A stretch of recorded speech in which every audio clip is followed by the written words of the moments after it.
Hi everyone, welcome to Let's Talk About Writing.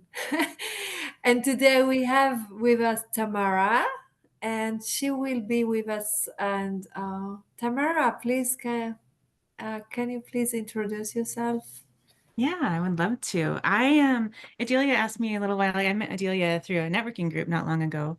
And she was talking about writing her book, several books, but obviously she just republished her memoir. But I have been in the self-publishing world for about a decade. I am kind of I used to I'd wake up or get in trouble at night because I'd stay up late reading. I used to take the day, when J.K. Rowling was still publishing the Harry Potter series, I would take the next day off work. I'd pre-order my books. I could pick it up and I'd read it straight through overnight. So books are a big deal to me. And I've been a graphic designer for about 20 years. Have been, I've run a creative department. I've been digital, print, signage, logos, all of that good stuff. But about a decade ago, one of my girlfriends decided that she was going to write. And she started writing some really spicy erotic romance and got in with some very hyper niche publishers who had a great audience, very prolific readers, but their production quality was terrible. And she's an artist. And so she started doing their cover art, and then brought me in to do the formatting and design. So that was sort of my entry into both working in the traditional publishing for small publishers and then the self-publishing world. And I've been in the design part of it. But within the last 5 years, it's an industry that's changed a lot. And so within the last 5 years, I got into self-publishing support services because there's so much information. It changes fast. There's a lot of misinformation. And so I've really evolved to start offering more of those services to help authors really figure out how to publish professionally. But understanding that part of it also gives me a good insight into the traditional publishing world. And so Adelia asked me to speak a little bit about traditional versus indie publishing today. And it's important to think about it when you're writing your books in the writing process, because who you write for, what your goals are, all of those things are going to dictate how you want to publish will also dictate how you write in some degree. So I do have a presentation. It's fairly basic, and I'll probably spend 15, 20 minutes talking. And then we can talk about any questions you have specific about your books or things that you're interested in. And I'll certainly share my contact information with you if you have questions beyond today. All right. Thank you. Yeah. Let's see. Am I able to share my screen? I will put you as a co-host, make Okay. co-host, and then you can. Beautiful. Yeah, now you are a co-host. All right. So Let's see. Oh, there it is. There it is, right in front of me. It's green.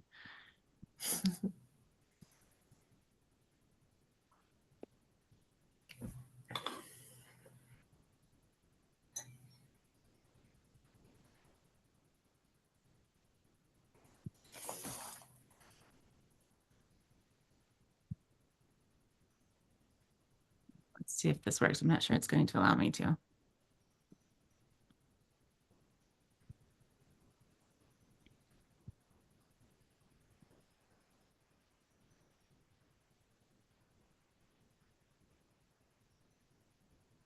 It looks like it's going to kick me out. I will rejoin momentarily, Odelia.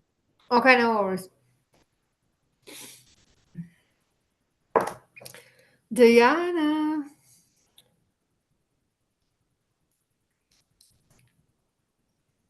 Sorry, this is my lunch hour. I know it's okay, no worries. How are you? Good, hmm good. I'm good. How is your writing going? Not not Oh, going. oh, oh. So we need to talk, my friend, because all the point of let's talk about writing is to write, actually. Um, I'm almost out of my pain meds, and I've been trying not to take them. So then I've been in a lot of pain lately.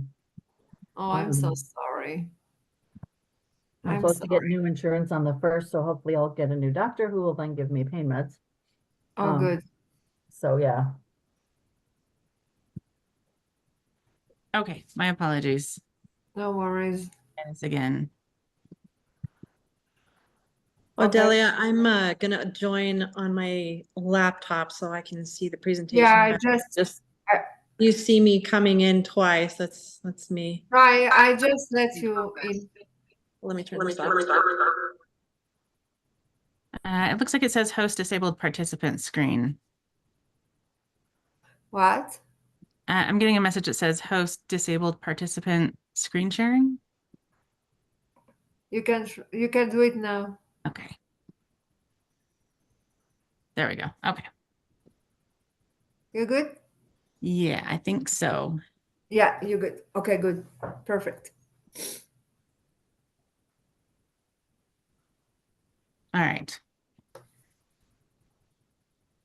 So when we talk often about self-publishing and indie or traditional publishing being the two options for publishing, but they really are not the only options that are available to us. There are a number of different options. So IBPA, the International Book Publishers Association, has put together a great document.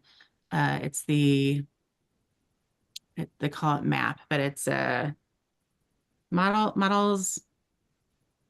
I'll have to look it up. But anyway, what it does is it details some different options that are available to you as a writer for publishing your book. And I'm not going to go over all of these. I will touch on a couple of them. Author publishers are going to be your self-publishers. Corporate trade publishers are going to be the businesses that you think of as traditional publishers. So it's going to be your big five, and then obviously your smaller mid-level and niche publishers. So when we talk about traditional publishing, that's what we're talking about today. Hybrid and vanity presses are sort of a middle ground, and you'll hear mixed information about both of them. I'm only going to touch on them a little bit, but if you have more questions, we can certainly dig into it.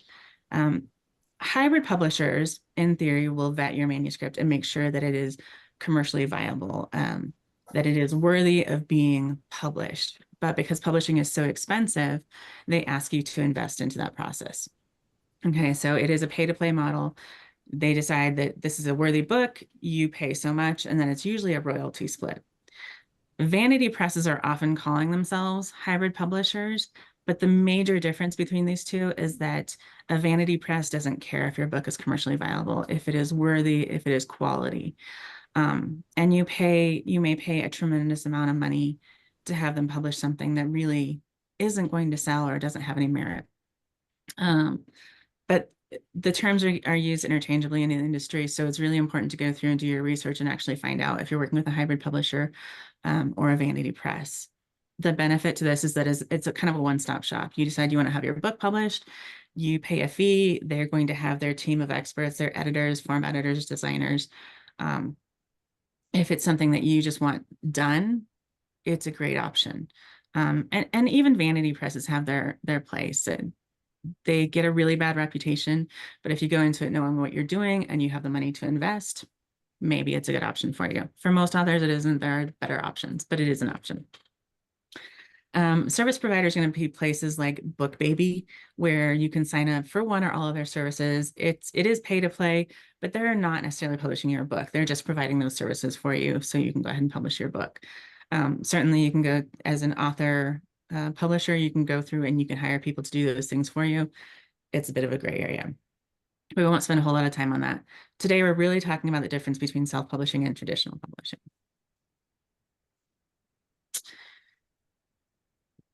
Once your book is written, which, as you know, is a tremendous accomplishment, it's a tremendous process. It might take you a month, it might take you 10 years, it might take you a lifetime. But by the time you get to the end of that, it feels like, all right, I'm done. I'm ready to publish. And really, the self-publishing process or publishing process is a whole nother journey. And so among those things, you're going to be working with editors. You may hire editors. You may have friends who edit for you. Or if you go through a publisher, certainly they'll have a team of editors.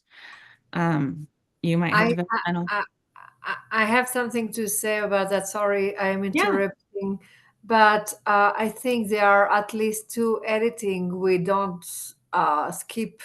We can skip a lot of kind of editing, but the last one, the proof, and you know, it's really important to go through that, in my opinion. So Yeah, absolutely. And the different types of editing will be valid for different types of writing. But absolutely, proofreading is very important. Absolutely. It's kind of that last step to make sure everything is polished, your T's are crossed, your I's are dotted. Um, so you may work with one editor, you may work with a team of editors, or you may find beta readers are helpful if you don't have a budget. But all manuscripts should go through editing. Then you're going to go through the design process. You're going to get your book formatted, or you're going to do it yourself. Get the interior set up so it looks like a book, so it's readable, it's consumable to your readers. Your cover, depending on your goals, you may outsource or certainly do yourself. But if your goal is to sell a book, you want a marketable cover. Marketing and promotion is a whole world unto itself. I'm not going to spend much time on it, but books don't sell if people don't know that they're there to buy. Production, when I talk about production in this context, we're really talking about the printing of the book, and how it gets from file to printed book. And if you're self-publishing, it might be a print-on-demand platform. You might be outsourcing to an offset press in China and getting 1,000 books printed. If you're a publisher, you may have an in-house press. So those are all parts of the production of it. The distribution is actually getting your books into people's hands, right? So if you're selling on KDP or through Ingram Spark, or if your publisher has their own distribution network, it is how that book gets from, a shelf through the buying process and into your reader's hands. And then getting paid. It's a big part of the process, right? Most of us aren't giving up everything. We're probably going to get paid a little bit, maybe not a lot, depending on our goals. But how is that transaction taking place? Are you managing it? Are you getting royalties? Is there a platform you're going through? So those are all things that you're considering as you're going through the process of publishing. There are perks and pitfalls to both self and traditional publishing. Traditional publishers, especially the bigger publishers, but even in these niche publishers, they may only publish a certain number of books a year. They might have a very specific niche. If dragons aren't hot this year, but you have the best dragon book in the world, it doesn't really matter. They may not publish it. If it's too long or too short for their audience, any of those things, there are so many small factors that will cause your book to get kicked out before it's even read with a traditional publisher. So it is very exclusive. And you may need an agent to get in with a publisher. You may have to go through a whole process of pitching to an agent before you actually get to a publisher. There's no cost in traditional publishing. There's no cost to the author for the most part. They tell you what you need to do. They're going to take on the burden of the responsibility. They've got their team, their editors, their formatters, their designers. It's off your shoulders. And they have established distribution networks, right? They already have places they sell their books. They're not trying to figure it out just because you've written the dragon book. They know where their dragon readers are. Okay. Time to publication, traditional publishers can take a year or more.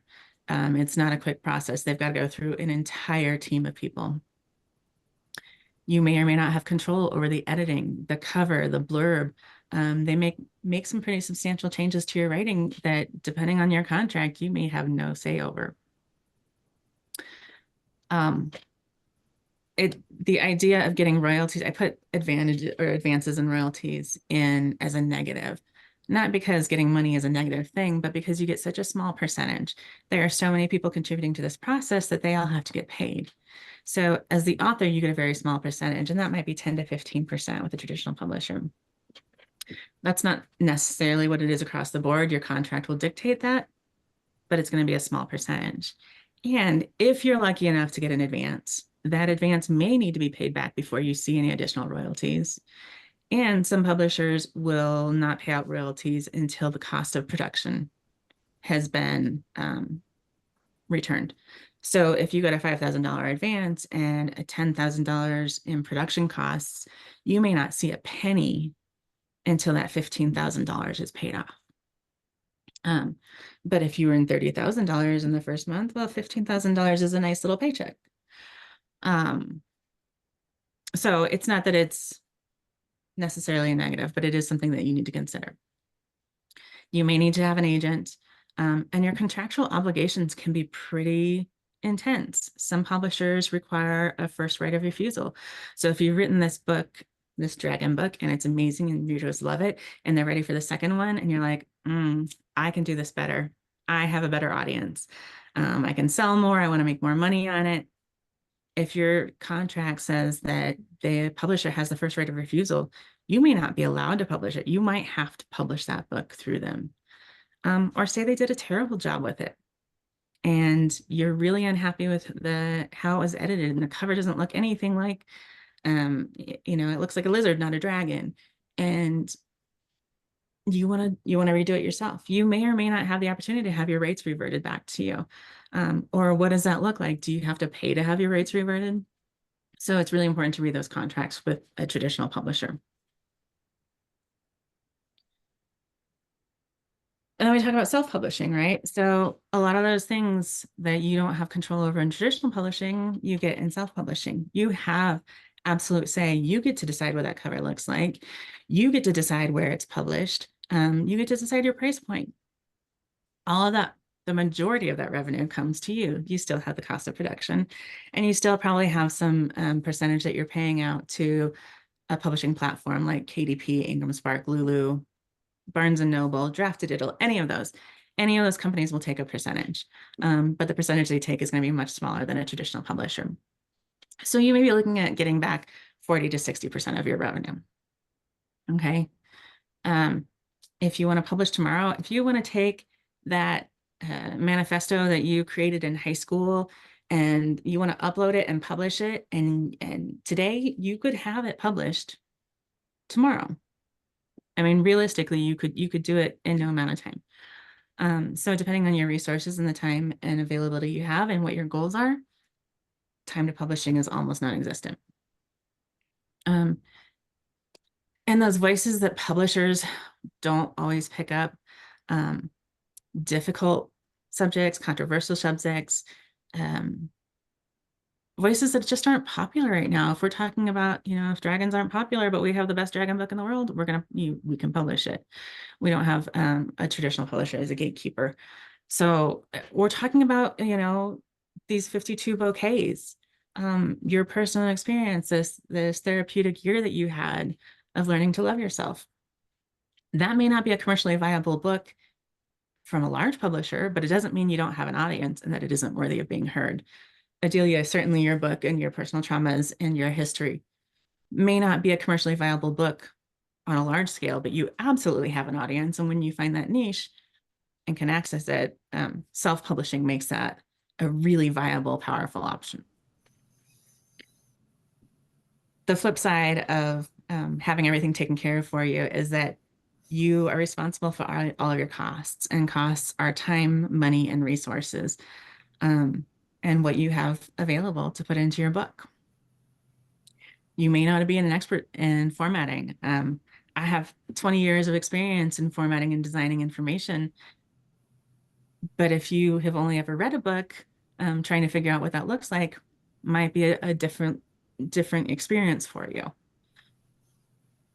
You have to understand your audience. Where a traditional publisher is buying books that they know they have an audience for, you have to find your audience. If you don't know people who read dragon books, trying to find them after your book is published will be really challenging. Now, if you're into Dungeons and Dragons and you're in these online gaming forums, you might already have an audience who's really excited to read your book, but it's all on you to find your audience.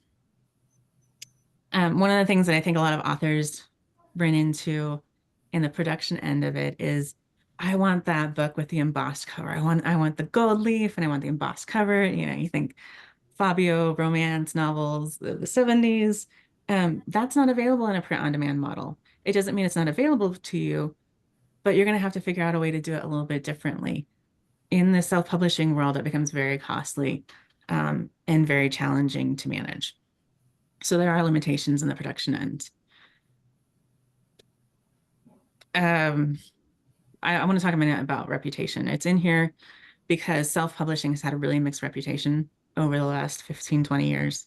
Long before it was really an accessible thing, it was definitely a pay-to-play sort of model, and it wasn't, those books weren't available in stores. With KDP, Ingram Spark, all these print-on-demand publishing platforms, it's become very accessible and very affordable, potentially, to anyone. And so you can upload that high school manifesto, and it can be absolute trash. And a lot of older self-published books do look like crap. They look terrible. They have terrible editing. And so self-publishing has gotten this terrible reputation. Over the last, I would say 5 years, 5 to 7 years, authors have really invested in producing professional quality books. But there are a lot of people who hold on to that past reputation. So when you call yourself a self-published author, or you tell people that you're self-published, or your book looks just a little bit less professional, there is a stigma attached to it. So it's really important, if you want to be commercially viable, if you are selling, if you're trying to convert clients, to really step up and be professional. And I would argue that most people who think self-published books are trash don't even recognize professionally published or professionally self-published books, because they look just as good. They really do stand up. But there is still a stigma attached. And then legal considerations. Unlike a traditional publisher, where they're going to go out and they're going to make sure that you have all the rights to use the images for your cover, they've acquired rights for, say, to use lyrics in a song in your book. Those are all things that you as an author are going to now be responsible for. You should probably register your copyright. It's not required. You own your copyright anyway, but it gives you a little bit more protection, and it's inexpensive. You know, what can you do with did you hire a cover artist? What can you do with that? Are you allowed to make modifications? Do they provide native files that you can modify? All of those things are things that fall on you legally as an author.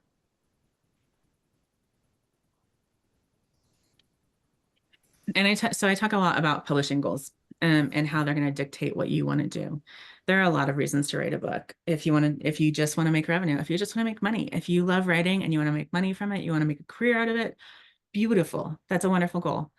How do you make the most profit for the least costs? You know, or you know, are you trying to make more profit per book, or do you want to sell more books?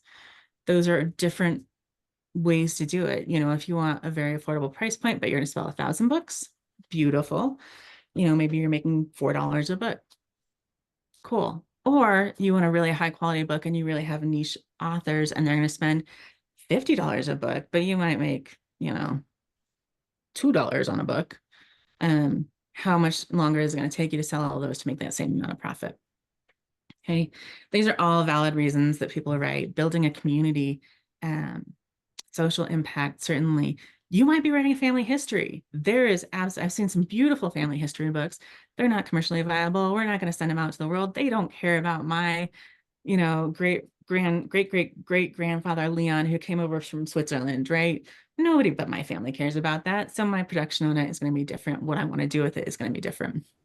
But I might spend a lot of money on it because I really want it to be a legacy for our family. I want that beautiful hardcover. I want big, beautiful color pictures. I want glossy paper. And I'm willing to spend the money on it because it's our family legacy. And those are all things that I think are really important as you start thinking about what you want, you know, what does 52 bouquets look like? Where do you want to end up? How do you want people to get to it? What do you want them to take away from it? Those are beautiful things to think about as you look at publishing and how you get to that point.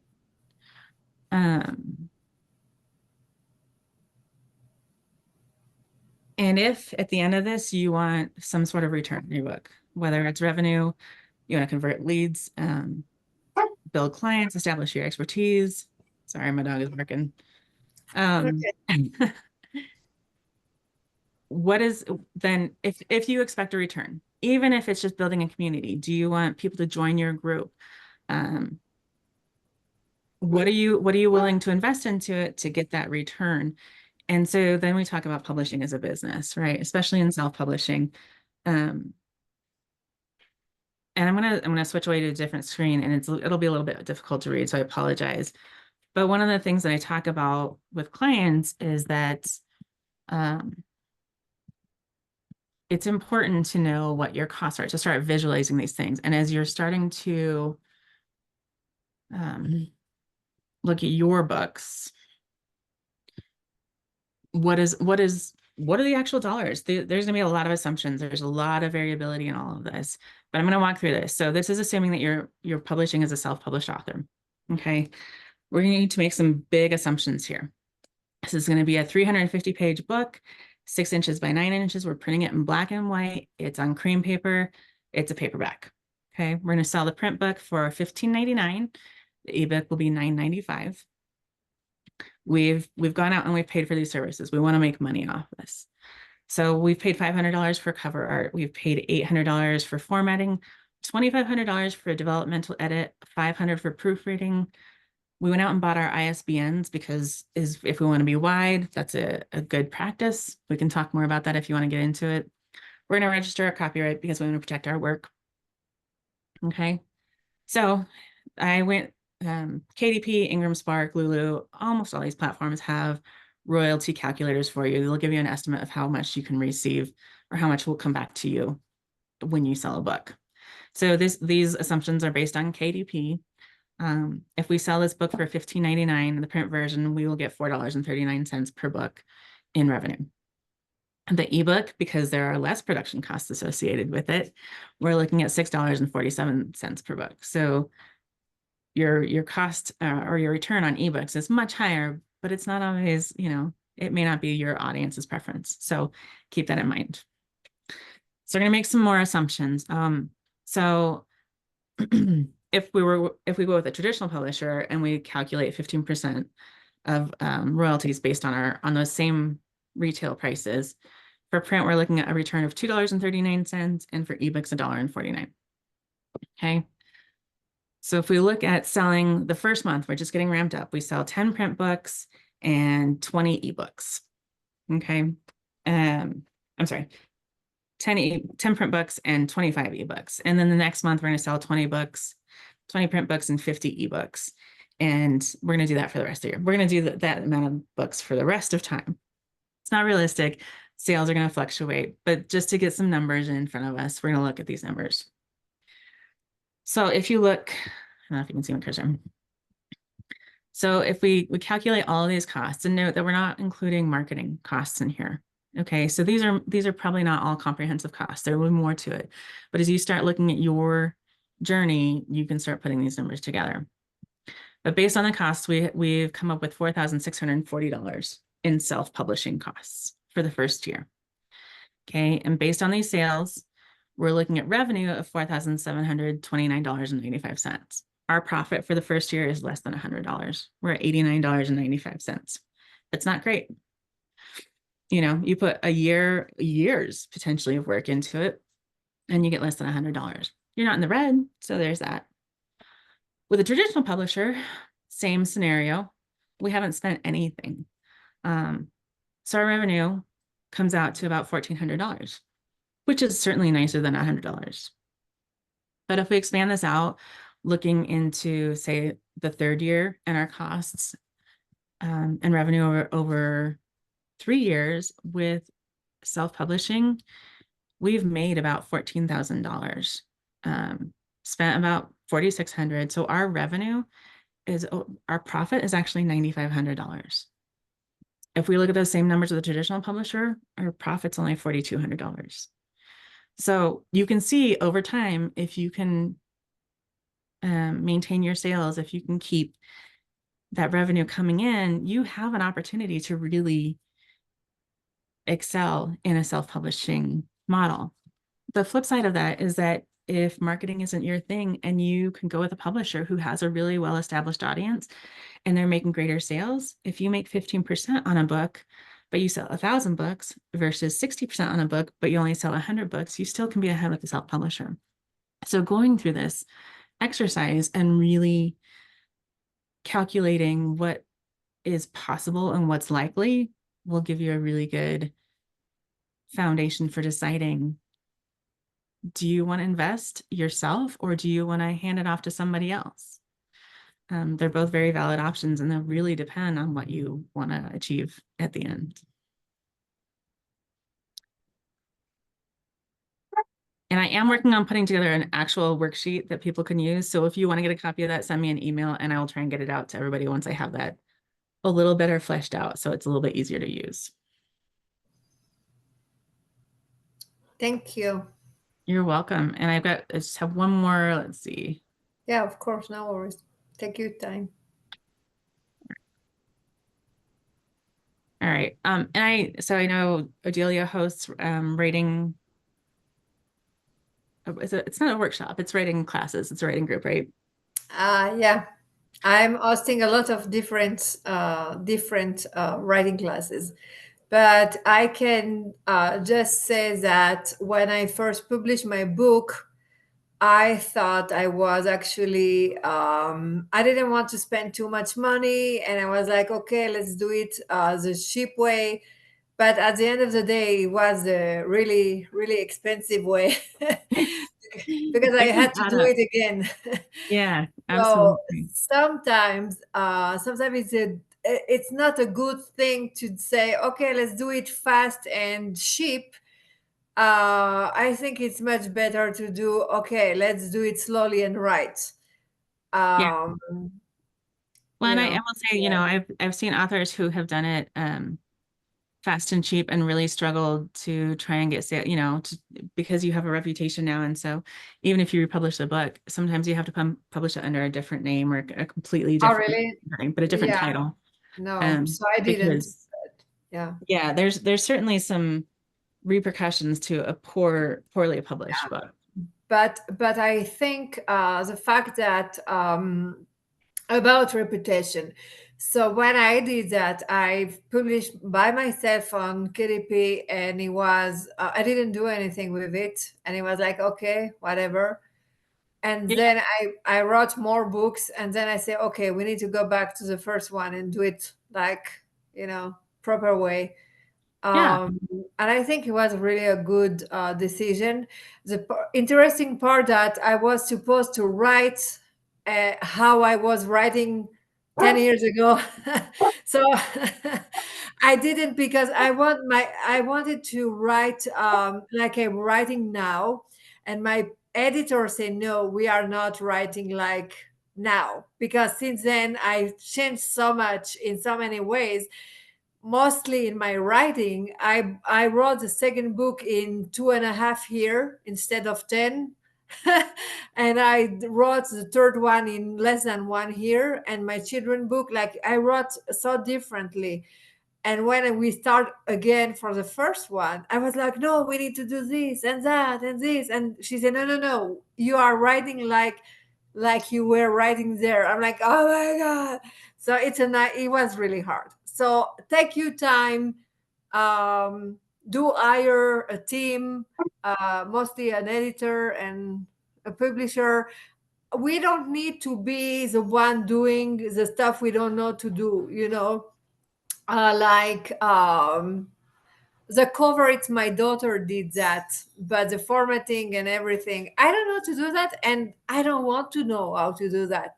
I Yeah. don't want to be a free control like everything I'm doing. No, we cannot do everything, and it's totally fine. So Well, and your anyway, time is Tamara, valuable.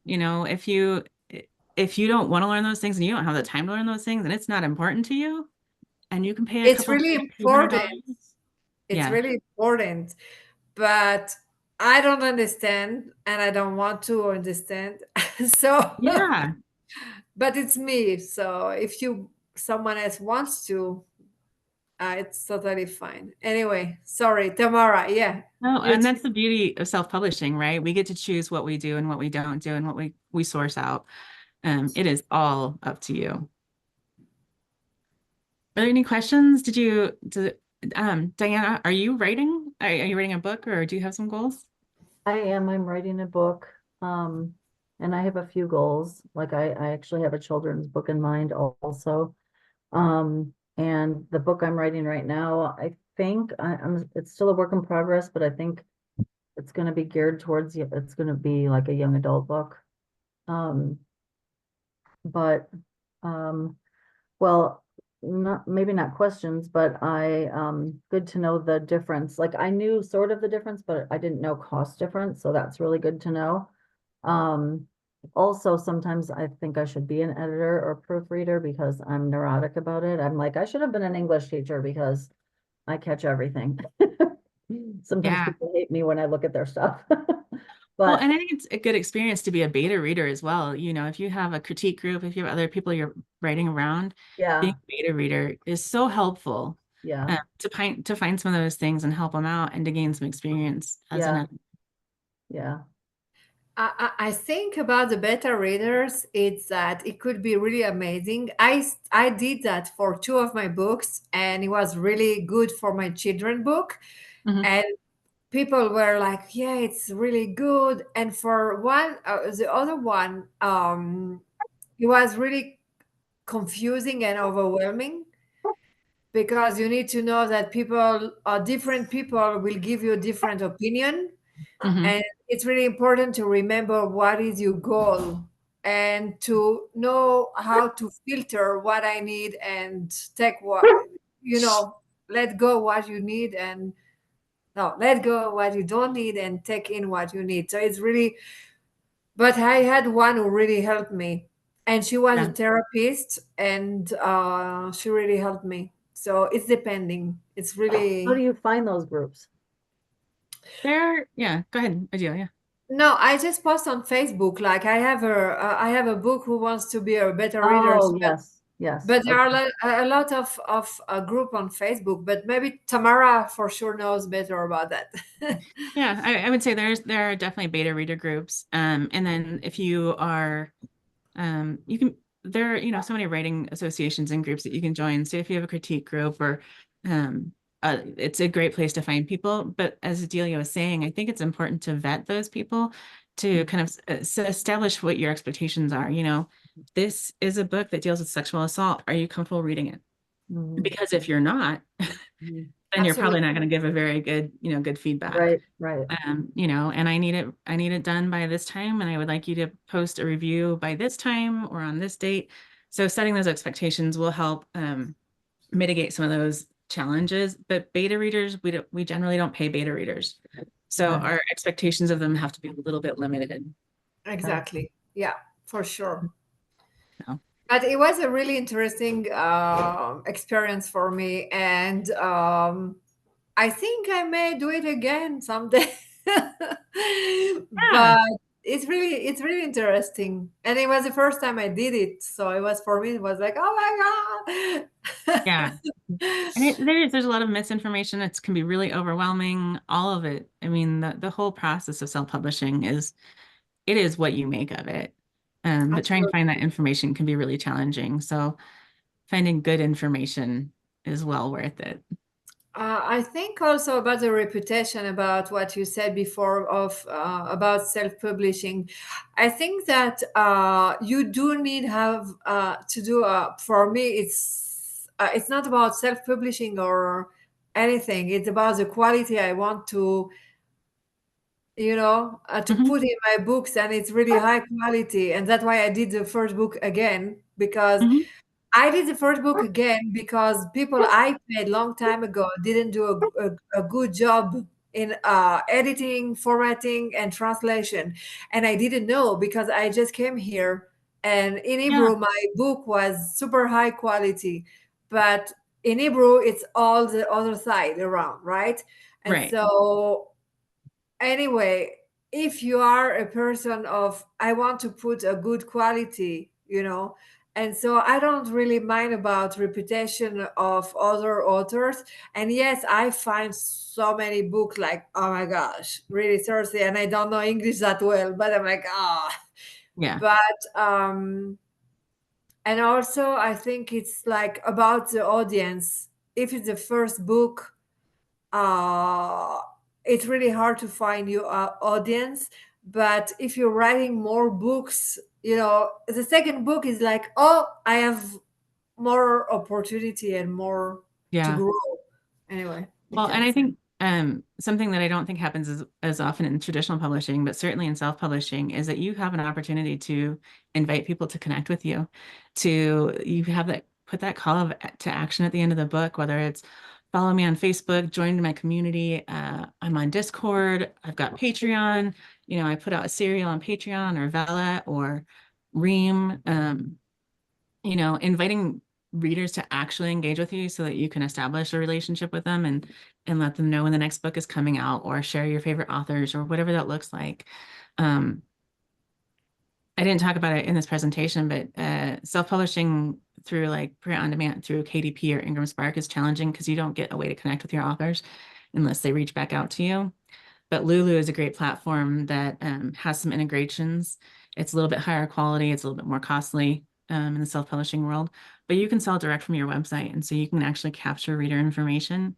So if Oh, wow. it's a book that you're doing, like if you're trying to get clients or lead conversions, or you want to book, maybe you have online courses, being able to capture your reader information, and it's still print on demand, is very valuable if that's what you want to do. So that's why, it's that understanding your goals piece. I really want to do this. Okay, let's look at the best platform for you. And what does that look like? Do, Good question. do a lot of writers, or do some writers use, like, they record what they're writing and then As an audiobook? well, no, like, for, like, I was Right. just thinking, I was trying to think about why I haven't been writing as much. And, I think I started writing right before COVID, or right around then. And then I hurt my hand, um, 2 years ago. And so, like, this hand, although I can make a fist again, like, I cut all my nerves and a tendon. So my middle finger, it gets annoying because I can never hit the right key because I can't feel it really, So sometimes I'm like, I think I subconsciously get frustrated, but I don't like handwriting, like, because my Yeah. brain works faster than my hand does. So that's why I Sure. like typing, but then my hand got screwed up. So I was like thinking about, doing voice text or voice recording and then editing it myself, and then, in the beginning, but yeah. There is a lot of I just send a link to someone who want to do that. So Okay. I can find the link and send it to you. Okay. I mean, I Yeah. like the writing, but I think I get frustrated. I mean, I Yeah, like the I typing, but understand. Yeah. There is Understand. dictation software, certainly. There are a lot of them. Dragon dictation is one that I've seen oh people yeah, use. that's I right. haven't used them, but Okay. there are definitely options. Okay. Julie, you had a question? Yeah, I was gonna say, can you hear me? I wasn't sure Yeah. if I mute accidentally. Okay. I had a question for you about blogging. And because I know a lot of authors, to gain an audience, they might start with a blog and have followership. And I worry about that. I mean, there's two things. Like, when I was in Paris last year, I did start blogging about my trip to Paris.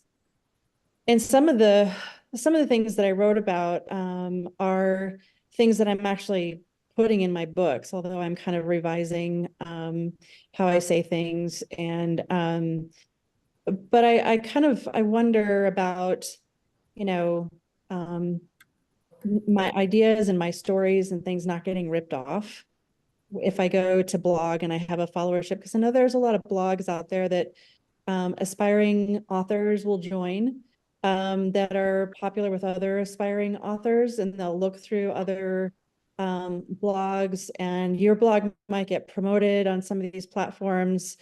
And I just want to be careful, like, what I share and the followership that I have, but because I don't know how copyrighted and protected all of that stuff is if you go and you put stuff on a blog, and if it's even worth it for me right now to invest the time to, you know, write a chapter and then go put it on a blog and say, here's chapter 1 of my story, or here's chapter 2 of my story, and have people start following me that way. And then when I get to the end, say, oh, and by the way, here's my book. If you want to, you know, buy the book, I've just given them the book for free because they've just read everything on my, my blog. So I'm kind of like, I don't know about that being a viable way to gain followership and interest for your book. So I think there's a couple of thoughts about that. So I think blogging is a valuable way to gain readership. I think if you're doing chapter by chapter, then you are kind of giving away the story. So there are some options. You can go through a platform that does serials. So Vella is Amazon's serial platform, and basically you post chapters or episodes. And I've had a couple of clients do that. I had one who did the full series on Vella and then published the full book as an actual book that people can buy. And he had, he got a good followership or a good readership through that, the Vella, and has been able to sell some of those books. You can also do that on Patreon. There is Ream, which is a newer platform. And what's nice about Patreon, well, all three of them, right? So all three of them, you can monetize that story, but it's at a lower rate than the cost of a book, right?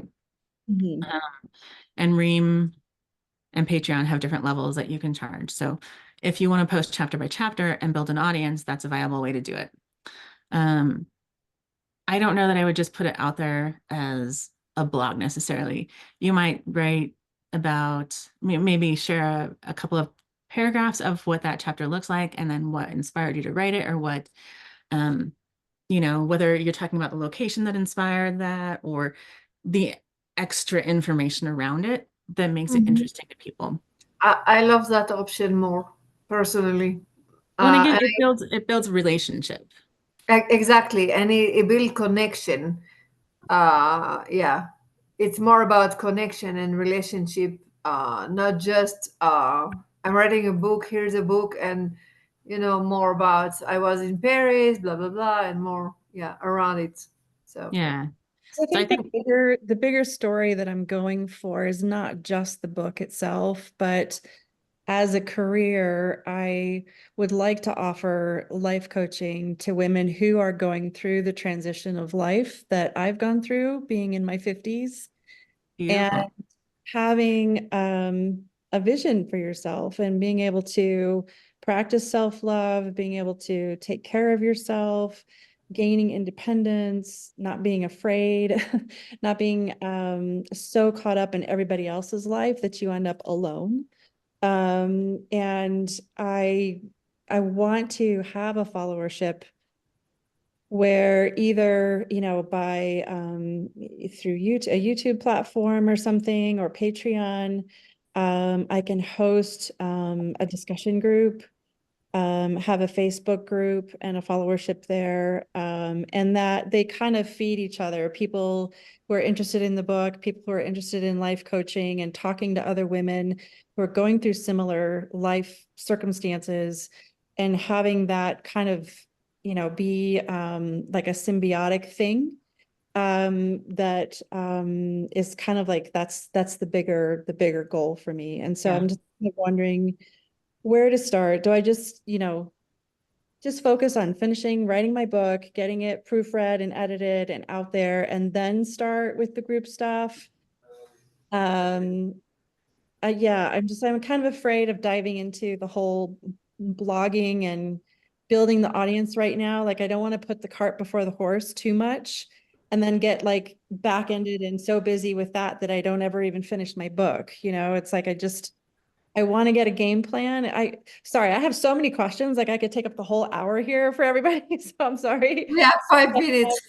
I really, I just can tell, like, I'm just getting with the process, and I have a lot of questions. And so these are like all the things that are rolling around in the back of my head as I'm writing. It's like, how do I get it all done? Because I really would like to get my writing done this month and next month, get it all proofread and edited in July and launched by August 1st. That's my timeline.